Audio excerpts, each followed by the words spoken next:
Boker Tov, nous sommes aujourd'hui le jeudi 14 novembre et le 13 Marcheshvan.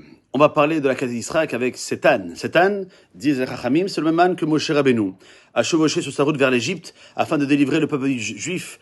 Et c'est l'âne que Mashiach montra à l'époque de la délivrance finale, Bimira Rabbeinu, qu'on espère très rapidement.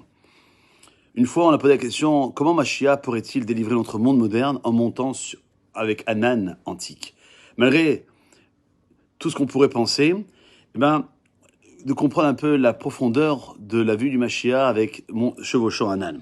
Chachamim n'ont pas voulu certainement dire que cet âne allait vivre des milliers d'années jusqu'à la délivrance finale, mais transmettre l'idée qu'Avraham, Moshe et puis Mashiach ont tous les trois atteint les mêmes sommets spirituels. Avraham a enseigné l'existence du Créateur au monde entier. Nos sages nous disent que toute la population s'est assemblée et a reconnu qu'Avraham était comme leur roi. De même, la Torah a dit à propos de Moshe, voilà, je t'ai donné la domination sur le pharaon. Moshe a reçu l'autorité totale sur l'empire le plus puissant du monde. Mashiach amènera la délivrance et dominera le monde entier.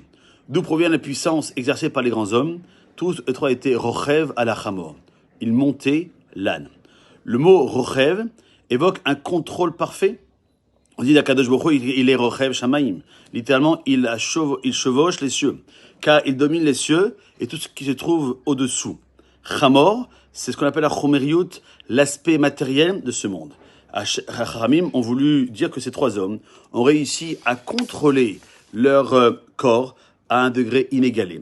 Sans aucune manifestation extérieure de ces royautés, ces hommes se sont gouvernés de façon visible par tous. Les hommes autour d'eux ont reconnu leur grandeur et les ont proclamés unanimement rois. Nous sommes dans ce monde pour étudier, intérioriser la Torah. Dans la mesure où on parvient à utiliser le spirituel pour vaincre le physique, on peut exercer une influence sur ceux qui nous entourent, les inciter à s'améliorer. Voilà l'enseignement pour ce matin, en vous souhaitant une très bonne journée. Kol Tov.